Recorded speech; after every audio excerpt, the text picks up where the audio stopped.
Welcome to Hebrew Hits Podcast. I'm so excited to finally have my studio.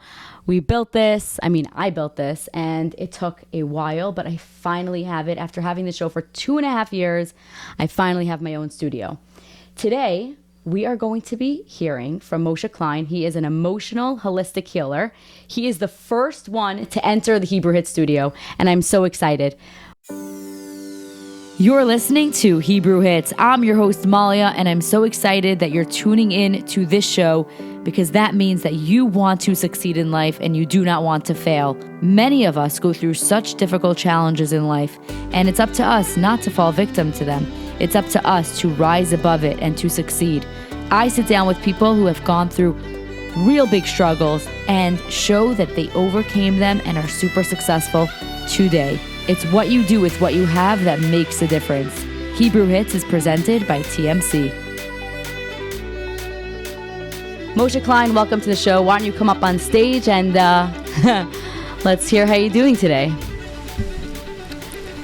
I'm doing great. I'm happy to be here. Yeah, thank you so much for being here. So you're an emotional, holistic healer. Tell me exactly what that means. So that means that I heal people from their emotional blockages, and I do it with holistic methods. Basically, I do it with energy. I do it with whatever needs in order they should get to be healed. I use regular therapy methods as well, but a lot of times I feel that some holistic methods will work stronger and faster. What are holistic methods? What does holistic mean? The word holistic means that it works from looking at the whole picture. That's the word, holistic. So if someone has emotional issues, a lot of times they have some physical issues as well, spiritual issues. So we look from the whole thing, and we work with the whole body together in order to get to them, to their emotional. Oh, that's so cool. So was this something that you've always wanted to do as a child? Because when we think back to our childhood, we're always asked by our teachers, what do you want to do when you grow up? So was this what you wanted to do when you were a kid and you said, I'm going to do this when I grow up? I don't think I ever was thinking as a child that this is what I'm going to do. But I can say that I was definitely, destined to this way. Meaning my life took me to this way. In what way? So I went through a lot as a child. And later also. And I had to learn how to learn skills and heal myself in order to get to a healthy place. Mm-hmm. And I just found myself really knowing a lot about it and helping myself with it and talking to people, helping people. And I just found myself in it. That is so amazing. So let's go back to your childhood. You said you went through many challenges as a child. Can you name one of the challenges and how that led you, I guess, to doing what you do? So when I was 6 years, 7, I would say, I was sick. I had a physical thing. That's a very weird thing. People don't usually have it. I was all of a sudden, I was going into Kita Dalet, and I was in a wheelchair. Oh, wow. Couldn't walk. Couldn't talk. There was a lot of things going on. And I remember we were trying to figure out how to heal it. We went from one doctor to the other. My parents spent all their money and all their effort. The whole family was it was a lot going on. And Baruch Hashem, where I'm now, thinking back on my journey where I'm now, I understand a lot of things, what was going on. Mm-hmm.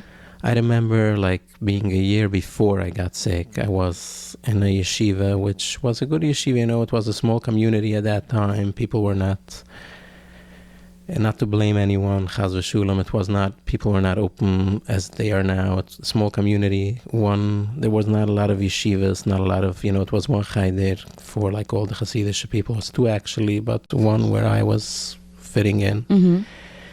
And there was one Rebbe, probably a Holocaust survivor or a son of a Holocaust survivor, who was very, very strict, really strict. like strict is not a problem, but I think he crossed a lot of lines. And What do you mean by that?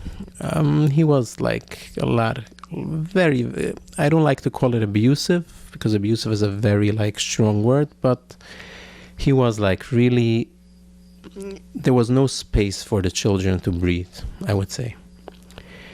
There was, in other words, like there was no space for a child to be a child. What do you mean by that, though?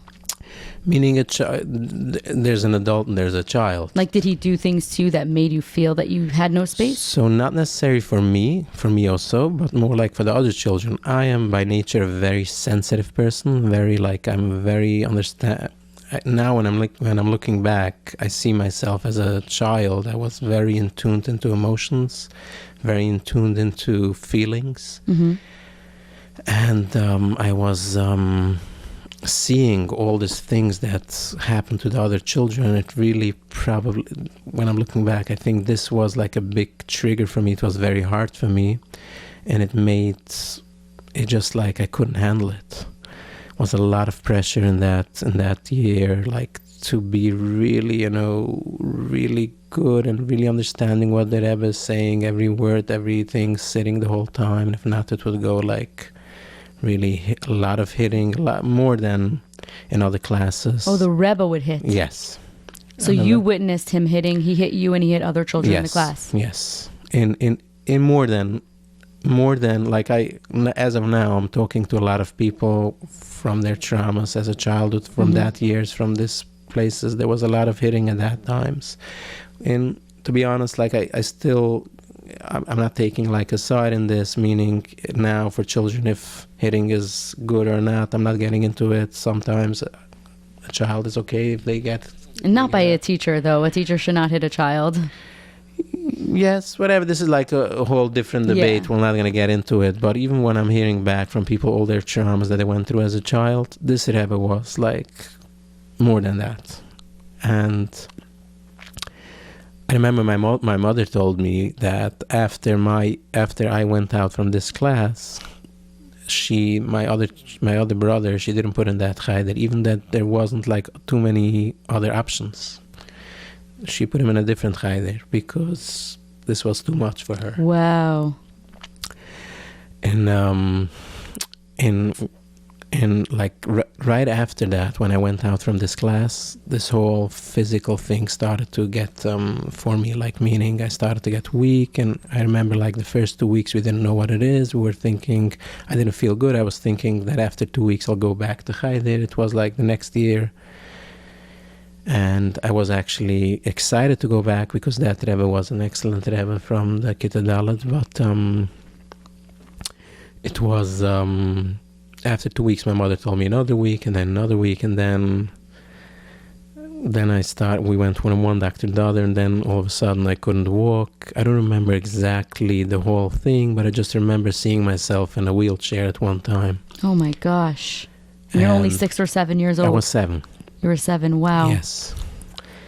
And the way how I got healed is, when I'm looking back, that's having a lot of space, being able to have my space, being able to be myself. I think this is what got me back to a place where I was much more healthier, much more in a better place.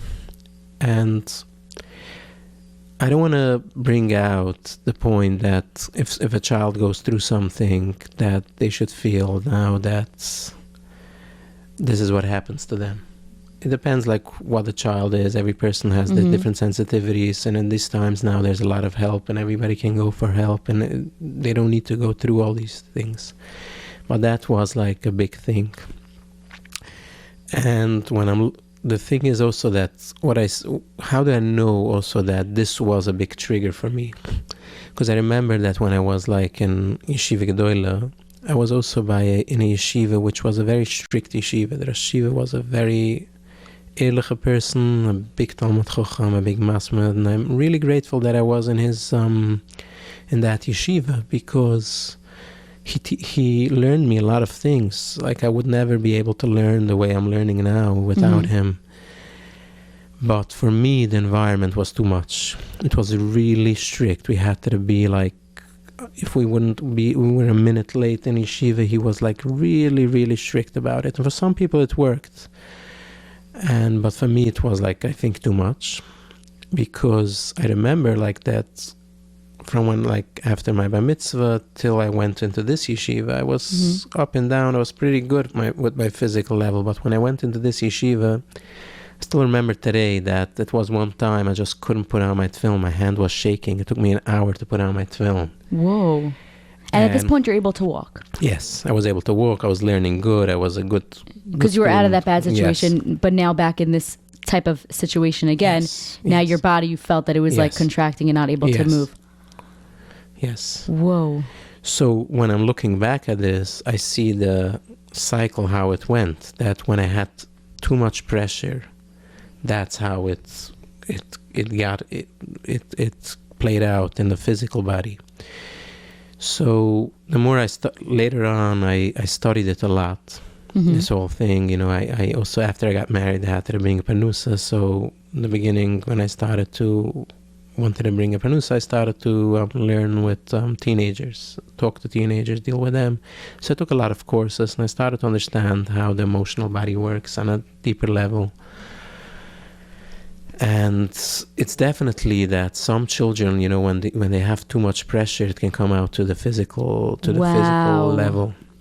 Yours came out in a very strong way to end up in a wheelchair. Yes. That's huge. Did you ever tell that Rebbe that you ended up in a wheelchair because of... I think he knew because the whole Cheder knew. Yeah, okay. And I think he changed a lot also the last few years, the Rebbe. He's still teaching? I don't know if he's still teaching. I know that Cheder, that they took a new... it was like I said before, it was a very small community. Even the Cheder didn't have a Rav for the Cheder, but then when they took a Rav for the Cheder, the first thing that the Rav did was, one of the first things, what he did, he took out a few Rebbes he sent away in a respectful way. Oh, wow. And one of it was this Rebbe. And I think it was a very, not on a, like, in a bad way, in a respectful way, that he just felt that the children can't have this Rebbe. So that was one thing that was great. That makes me feel good. It's like he knew that he was not going to keep a guy or a Rebbe that was hurting the children. Yes. And he knew that. Like sometimes, like some of the rabbis, they try to pretend it's not happening and they just let everything go as is. So that's a really strong point that new Rav did. Yes. And now, you know, when I see children struggling with a lot, with physical things, or with even in learning things, focusing, or like emotional things, I don't know like what it is, but my whole journey, I just picked a few small things, but really it's much more than that. I really understand what's going on. And that took me to really learn more about it and really understand myself more. And the more I understand myself, I understand better others also. Yeah. I want to bring out another point also, which I think is very important. I don't want people should take it as that we shouldn't take emotional pressure. Like children shouldn't have any emotional pressure or shouldn't have any... I feel like there's like the same, like there's a physical body, there's an emotional body. The physical body, in order to be healthy, they need to eat healthy food, they need to sleep normally, we have to do exercise, and the more stronger we are, the more we can handle. And even if we get a kick, it's fine. Same thing is with the emotional body. We have to build up the emotional body of a person, of us, that even if we have emotional pressure, we should be able to handle it. So what do you mean by building up the emotional body? So there's a lot of things with building up the emotional body. A person should have their own boundaries. So here's coming in a lot of techniques in therapy, and also a lot of things that people should have, like to understand how emotions work. There's a real emotional body and emotional things. There's feelings. And we have to give space for all the feelings to be there. And the more, it's like, it's we can talk a little bit about it, but it's like a lot, there's a lot to talk about it. but the more we give space for our feelings, it's called ISF is a big thing now in therapy, Okay. Internal Family Systems. Okay. You ever heard from that? It's I've heard of family dynamics, but not that. Internal Family Systems is very now popular in the therapy world. Okay. Which is giving space for every feeling, for everything that you have. Like if someone has fear, feel the fear, give the space, make a picture of it, and all different feelings. So the more you give the space for it, it doesn't take you over. So the point what I want to bring out is that there's tools and there's build up that we can build up our emotional body. And the more we build it up, we can handle life. Life is not it's not a picnic. There's a lot of things going on. In what I want to bring out is that, like from my story, people can think, okay, we can't let children have pressure. We can't let children be in a cheder where there's one Rebbe there's not so good. Or, like we have to really, I believe we have to protect our children. I believe even in adults they have to protect themselves, but still looking into it and really building themselves up the more they can handle. Like I work with a lot of business people. That's most of my clients. People have big businesses and they have a lot of emotional stress, fears, maybe things will not work out, and they feel the fear just makes them stuck and all, and like firing workers, and they're afraid. They have a lot of shame of doing certain things.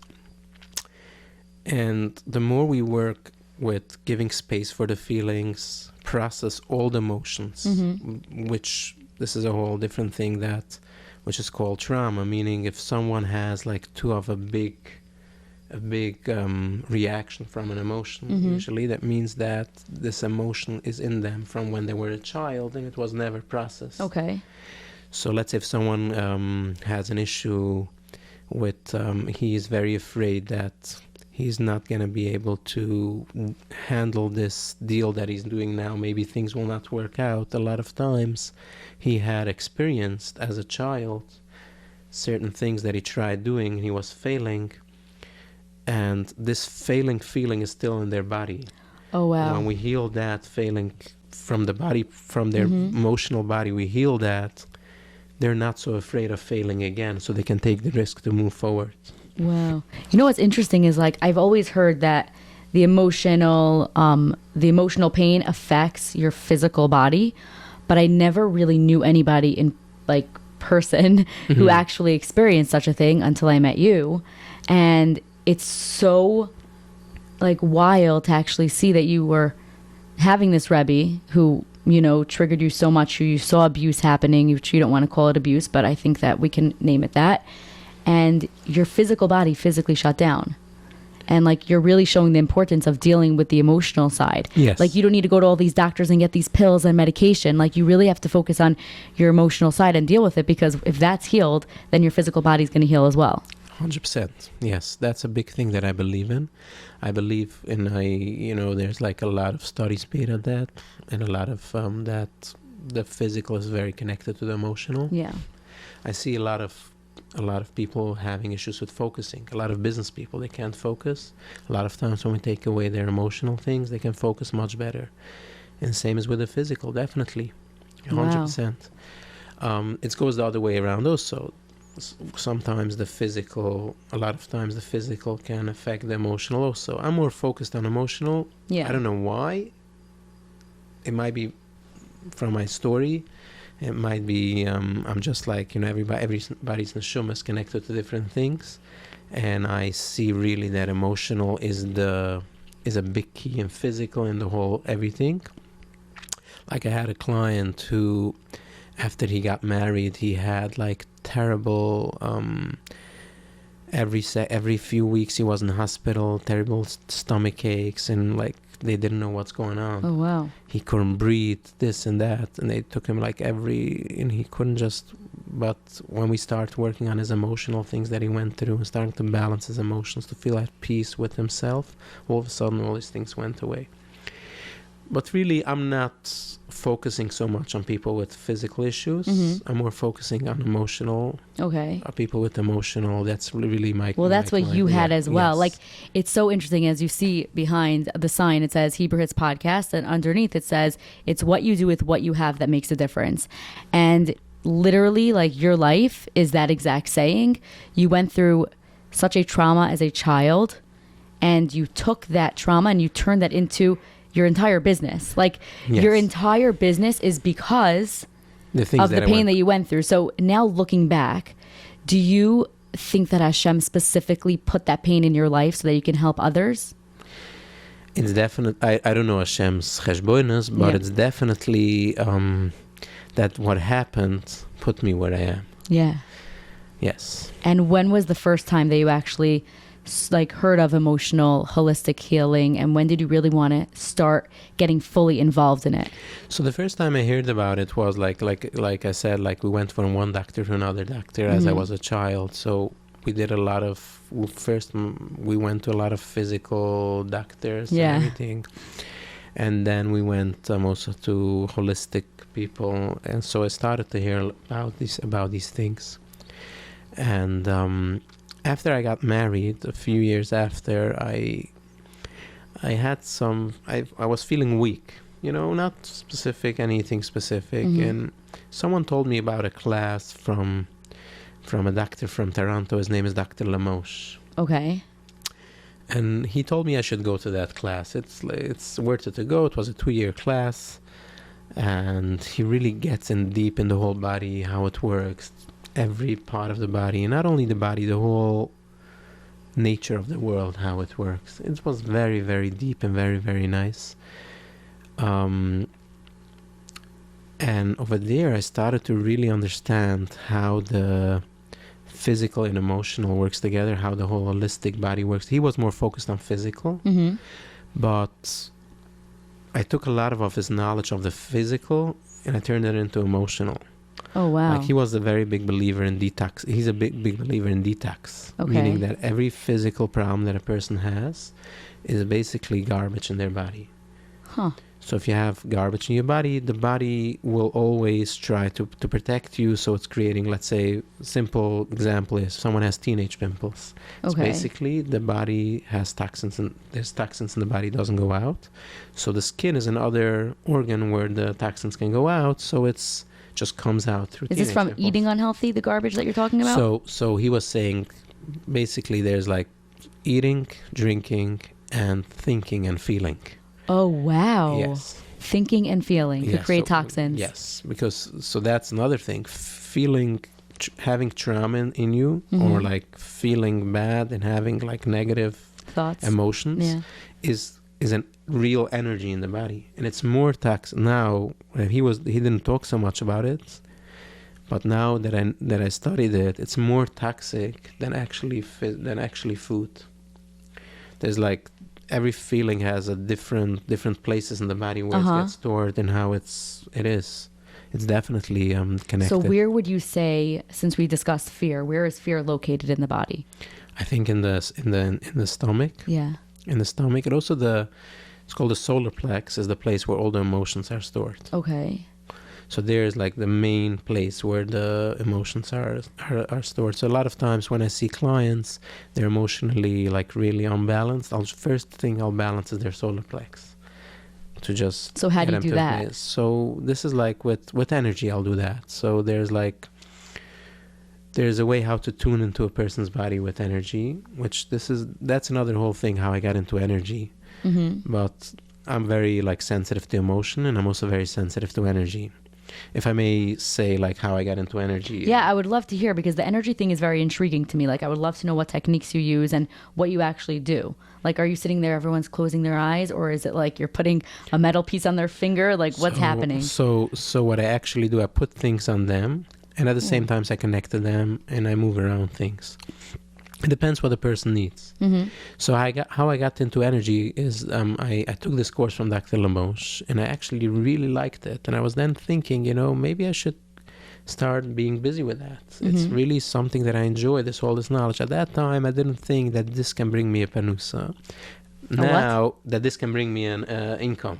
Oh, you said Punisi? Yeah, Parnusa. Oh, okay. Yeah. Yeah. But now, that I deal with so many business people and I know what's going on in the world, I believe this can also make for anyone who wants, like people can make a nice income from that as well. But so I was starting to ask around, like in this field, what is something that is some methods that I can use in helping people in their life, which is something that I can make a nice income. And a few people told me, go learn HK. HK is called health kinesiology. Okay. Now, HK is a total different thing than the thing that Dr. Moshe was talking. And it's interesting that I hear that, and I remember like going, so I went to I called up the teacher who was teaching it. And she actually was, after the first class was done. And the secretary told me, you have to wait another year because we're finished. I don't know what it was. I called back a second time and the actual teacher picked up and she told me, you know what, come down, we'll do it in person. It was interesting. Like now I'm thinking back, it was like something that I guess I had to be there. So I took that first class. Well, Hashem was in your life, Yes, guiding you. yes. So I took that first class, and to be honest, when I was a child, I was once by a health kinesiologist also, but I didn't think when I went to the class that this is what it is. Okay. And I was sitting in this class, I was thinking, oh, this funny things, this is what I'm going to learn. I don't know if this is what I want to do. But I went to the class, took the class, I took the second class. And after the second class, I was thinking, I'm taking one other class. I don't think this is something I want to do. I remember, but before I took the third class, meaning like every class was like a week or more than a week. But before I took the third class, my wife had a friend who had a child who was having a lot of issues with anxiety, couldn't sleep in their own bed every night, sleeping with their mother, making a lot of... And my wife... This child is what, like 7 or like a 1-year-old? No, 7. Like 6, a child, 7. Okay. And I remember my wife told her about, I'm taking this class, I'm thinking. So she said, maybe, and he's also maybe looking to practice on people. So she said to my wife, maybe I can bring my child, he should practice a little bit on it. I was so unconfident with that. I felt like this is not work, this is funny things. But you know what? Okay. So she came over with her child. I remember like I was working a little bit on her. I wasn't confident knowing what I'm doing, but I just worked with his child. And I went to the next day was the third class. And I remember in the middle of the class, my wife texted me, my friend told me it was the first night for like a long time that this child slept through the night. And I remember like this was like a message. Okay, this has some power in it. Yes. So this is working. Yes, that's amazing. And you probably felt so good, like, oh my gosh, like this is actually something that I help this child. Like if I could help this child with this, I could help so many people with so many other things that they're going through. Yes. Wow. So I just took the third class and I started to put myself more into it. And the more I put into it, like it was now it's almost like 8 years from them, maybe more, like probably from when I started the energy classes. It's probably 9 years or more. Oh wow. And I see how strong energy is. And I see that it's really a strong thing. And I really, Baruch Hashem, it's not me, like, but a lot of people got helped through me from God, like, with energy. And that's just one story, someone that got helped overnight. Yeah. Without you even finishing. That was hardly really... but without even finishing the course, right. Yes. Which is amazing. Yeah. That was like just like, for me, I think a reminder. Yeah. I believe like that really they would need probably much more work in order to really heal themselves. So you're saying that was like a quick thing. You only saw that kid once. Yes. Okay. So how long does it really take for someone to get healed? So like especially with the energy and the holistic, everything that's going on in your business, in your practice. So there's no really one answer for it. It really depends from where they're coming from. Okay. It depends like who they are, what their nature is, what the situation now is. So everybody's really different. And that's why like always when people ask me that, the first thing that I do is always I do an evaluation on a person to really get to know what's going on, and then I can always make a plan. Okay. And when I make a plan, Baruch Hashem, I can say that I'm pretty successful, Baruch Hashem, with the work that I'm doing. So it's really, there's really no one answer like how long it takes for someone to get healed. But let's say someone has a lot of trauma, right, in their childhood, like you had when you were 6 years old. Does it take like years, or with your practice, it doesn't take because I know people go to therapy for 10 years, like people are in therapy. This seems different than regular therapy. So the truth is sometimes I feel people need therapy as well, and I'll send them to therapy as well. Sometimes I'll do a little therapy also. But so the way how I work is when I see a person, I make goals. Okay. So let's say if someone went through a lot of trauma, I'll focus, where do we want to get you? So I'll give an example. If I had a business owner who he was not able to, he made a lot of money in his business, but he wanted to pick up his business to a much bigger level. Okay. And he was not able to say no. To Just what? not able to say no to clients, to his workers, to really say what's going on. When I deeped a little more in, I saw that it's not only in his business, it's also in his house, it's also with other things, with himself. So the not being able to say no comes from a lot of things. It comes from low self-esteem, feeling that he's not worth it, and it comes from probably traumas that he went through, failures that he went through, not trusting himself, all of these. But my goal was with him, first of all, without focusing so much on cleaning all the traumas and everything, he should be able to be a man and being able to say no, being able to say what he wants and do what he wants. So I made a goal with him that we're going to work for 3 months. And after 3 months, I want that this particular thing should be in a place of 30% healed. Wow. In other words, he should be able 30% be stronger in being able to say his mind, being comfortable with his mind. Now, of course, a lot of other things had to happen in order he should be able to say that. We had to heal some traumas, some perspectives, how he had it. So that's also part of when we say holistic, that also means holistic. It's not only one thing. Like when you go to a coach a lot of times and they work on one thing, it's very good. And I'm a big chused of coaching and everything, but really there's a lot of other aspects that has to be in place in order a person should get where they want to get. Baruch Hashem, when we were after 3 months, I think he was 50% with this particular thing better now. And this is with energy as well? Yes. Okay. I did a lot of energy work on him. The thing what I like about with the energy technique that I use is that it works that basically it's not my mind that is telling me what's going on with the person. It's basically that the person's body knows the best what's good for the person. Like the same thing that we said before, that if someone has teenage pimples, it's basically the body is healing themselves. If someone has a strep, what is a strep? A strep is also basically the body has too much garbage. So strep is a bacteria that eats up the garbage. Yeah, but strep you need to get medication for. You don't believe in that? It's not that I don't believe. Like for my kids, I give medication. For myself, I feel like we have to look also at the whole holistic picture, like on the practical things. He has to go to school and he has to be whatever. But really, if someone wants, when I was in the Moshe's class, at that time I wasn't really into it. I wouldn't give medication at that point because I was really into it. And it's basically we have to detox the body. Interesting. So what would you say about, I know everybody has headaches like all the time. Like, what would you say a headache stems from? So headaches is basically usually also too much toxin in the body that goes up in the head, or it's sometimes toxic that's pressing on a muscle, that the muscle is bothering in the head. So is it a thought that they're thinking that causes it? So it can be thought, it can be feelings, and it can be physical garbage, whatever it is. I wouldn't say if someone has a small thing that they should go through this whole thing, but if someone sees that they're they have always constant headaches, traps, and other things, then they should take a look on the whole holistic. So what's the whole holistic way that you? Let me just get back to the thing that we're in the middle. And then I want remind me that I have a question about this. I hope I remember. If not, okay.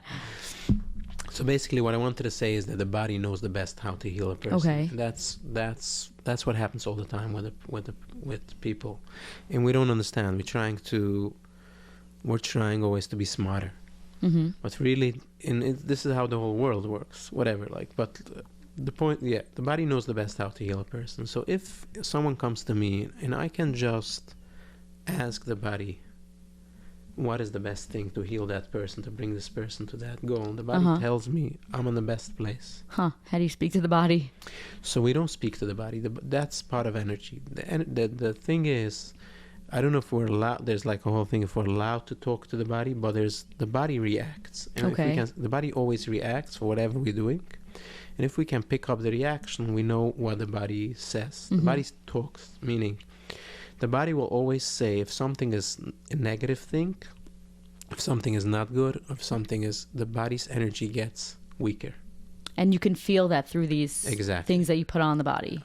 I can feel it just with my hands or with my feelings, with energy. The things that I put on the body is a different thing. Is how I heal actually. But really the body will always, if you go to a doctor even, and the doctor says that this medication is good for you, if the body knows that it's good for you, the body's energy will get stronger. Not always the doctor will pick it up, but that's how it happens. If I say my name is a different name that it is, the name is really connected to the person, my body will get weaker. It will react. Why would it get weaker? Because it's not true. If I'm saying a true thing, true to me, my body will get stronger. The energy of the body gets strong. So I can just feel it just like this. So if I can feel like this, if the energy gets strong. So tell me how to feel something. Let's walk me through this. So I'll give you one of the secrets. Okay. So think about a positive thing. Think about something that's really... Should I close my eyes and do this? What? Should I close my eyes and do this? Yes, just... okay, think of something positive. That's something that you're really happy about. Okay. Now think about something that you really are... you know what? Be a second with this positive thing. Okay. Be a second with it. Now think about something that really bothers you. Okay. Do you feel a difference between your hands? So I'll tell you what I feel. When it was the positive thing, I felt like there was like this heavy force between my hands. Beautiful. And then when it went when I thought about the negative thing, first of all, something like dropped, fell. And it got like in my hands, it didn't have that heavy thing I was holding. Exactly. That's what it is. That's what the energy is? Yes. That's oh my gosh. That is so wild because I was trying to understand this whole energy. No, I was trying to understand this whole energy thing, this whole interview.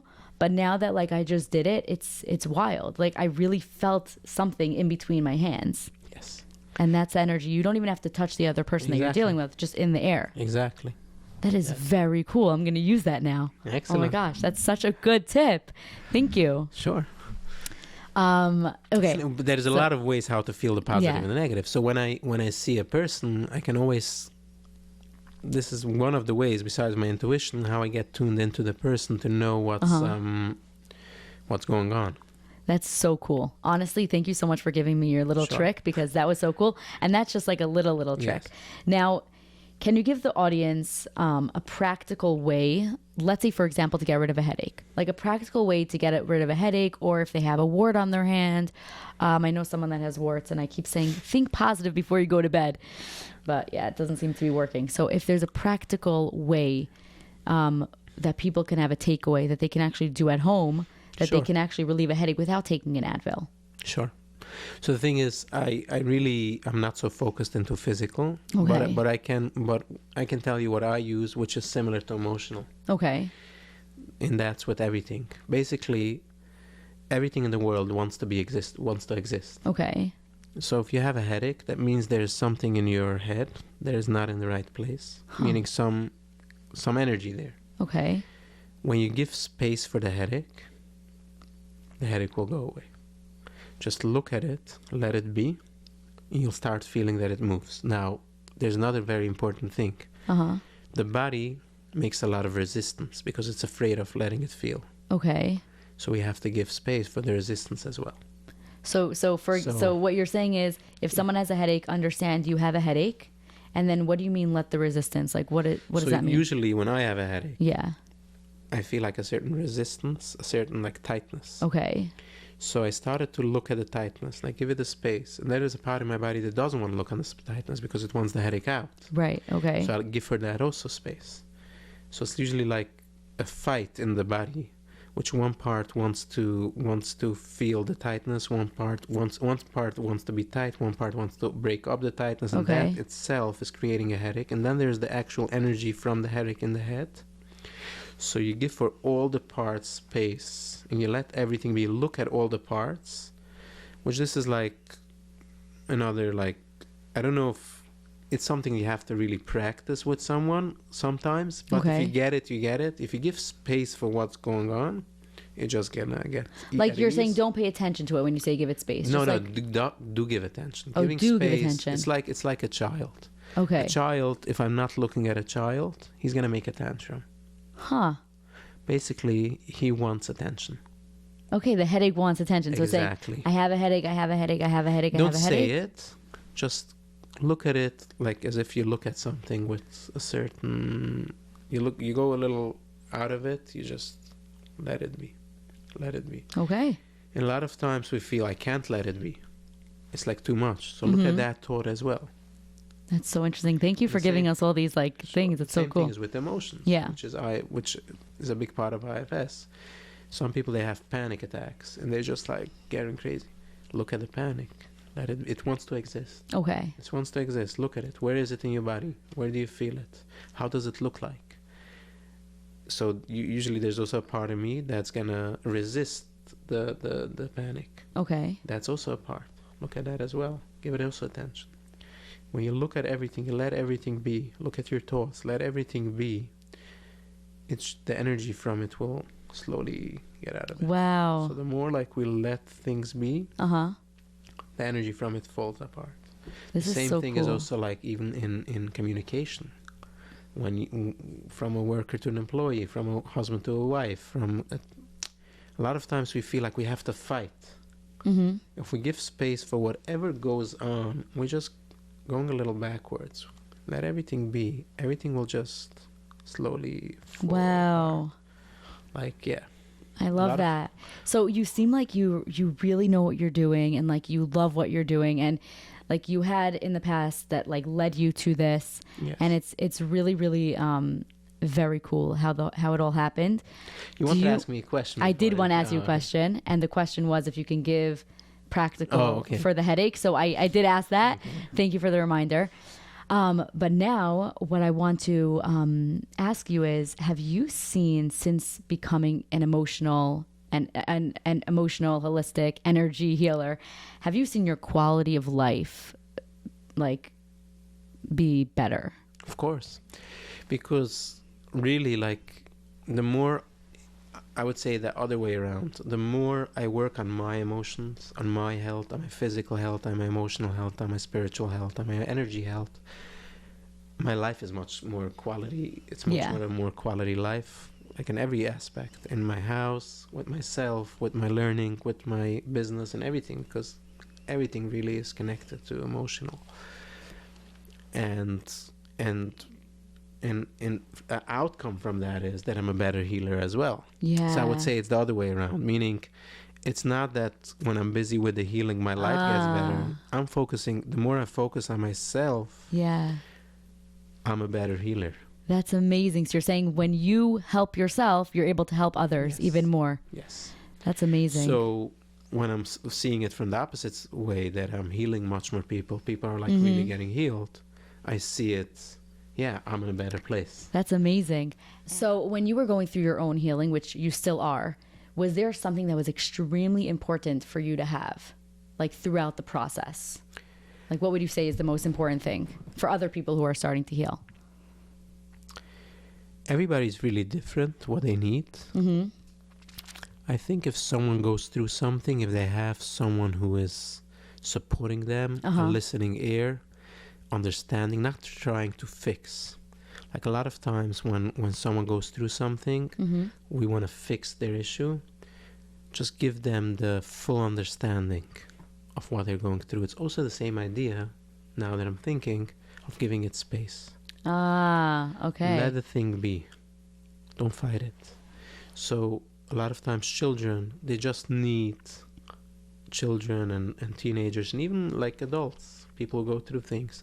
A lot of times with the healing, not trying to explain them. They should be happy for the things that they're having. They know they're good things. Mm-hmm. Their negative things, I don't want to call them negative, things that bothers them need space, needs Okay. understanding and validation. I would say this Okay. is like, if someone else can give something, that's a very important So thing. what if there's someone that is starting to work on themselves and they're getting the help that they finally need, but they are too scared to share it with anyone? Could that person of support be their therapist or you? Are you the support or? So or- I'm really not, I'm more focused when I'm working with people on actually getting them healed. I'm not like. But what if actually- someone doesn't have that support system? What do they do? I would try to get them in touch with a therapist. Oh, I okay. can also be a little bit, but this is also healing, but it's usually like, I'm really more like trying to focus really on the fastest, strongest way to Yeah. really heal them. And this is like a thing that it's very important for them, but I'll try more to focus to do the energy work if Yeah. it's important or whatever it is. And the thing is, another thing also, the more they get healed, the more they can give it for themselves. The more a person can have in themselves that I'm gonna be here for myself, no matter what is going on, what any other person is.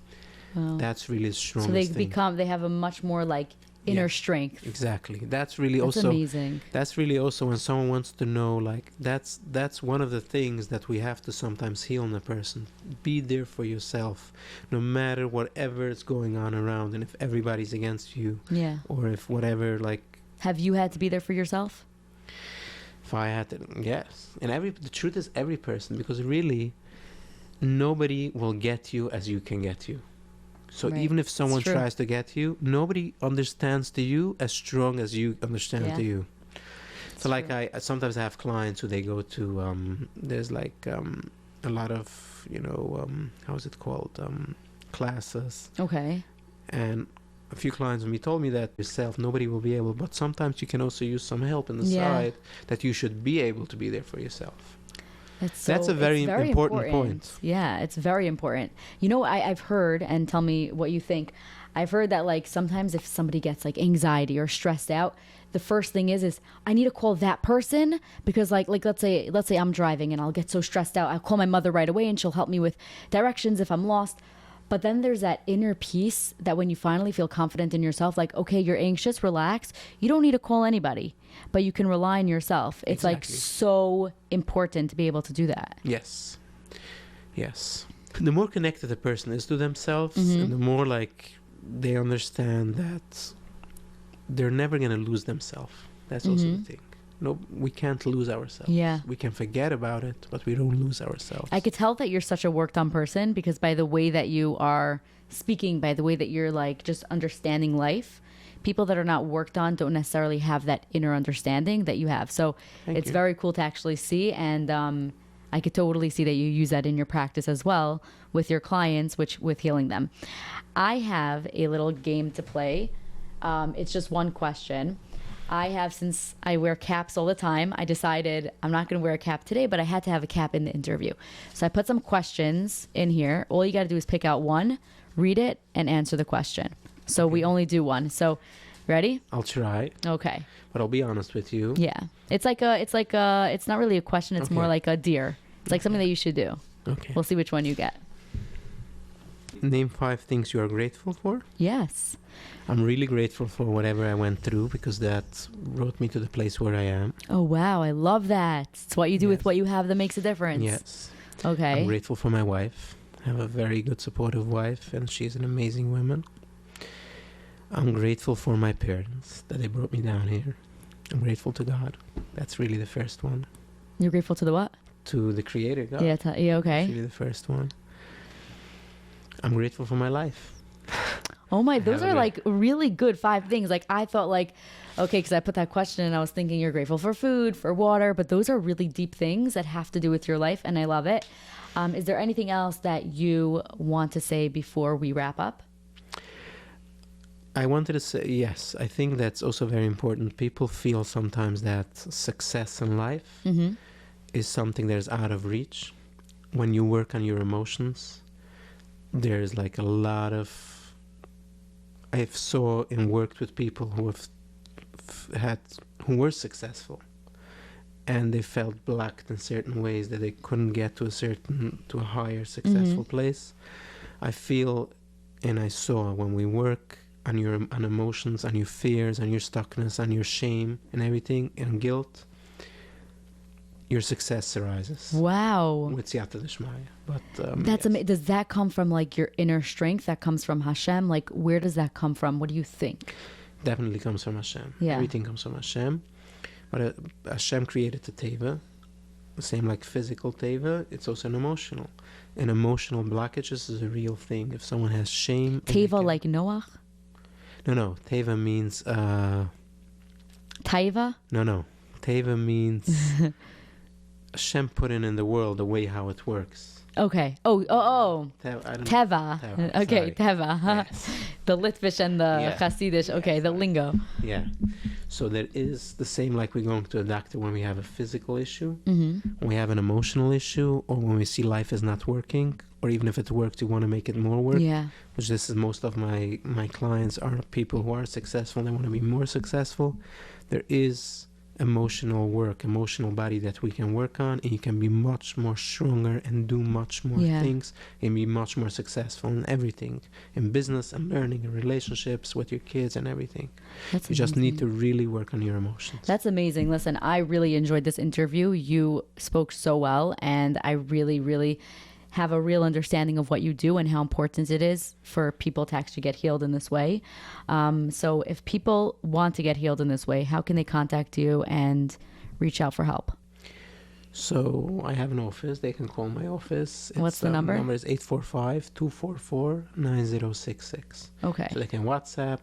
So they can email also the same email, 244-9066 @gmail.com.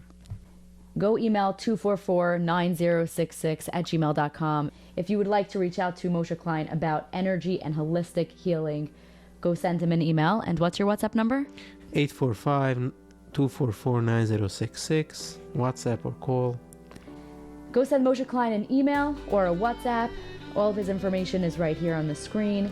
And if you would like to get healed emotionally, holistically, using energy, it sounds and be more amazing. Successful. Yeah, you'll definitely be more successful. Thank you so much for being on the show here. It's so nice that you came down to the studio. Moshe Klein is the first person to ever be interviewed in the new Hebrew Hits studio. So I really appreciate you coming down today. Sure, my pleasure. You can also reach out to Moshe Klein on LinkedIn, Moshe Klein. He is the emotional holistic healer.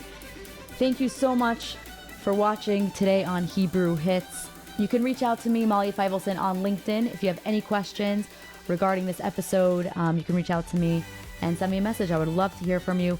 Please go subscribe to our YouTube channel, Hebrew Hits Radio, and you can go check out our website, HebrewHitsRadio.com. This episode is available on all streaming apps. Thank you so much for watching here today. We'll be back next week, same time, same place.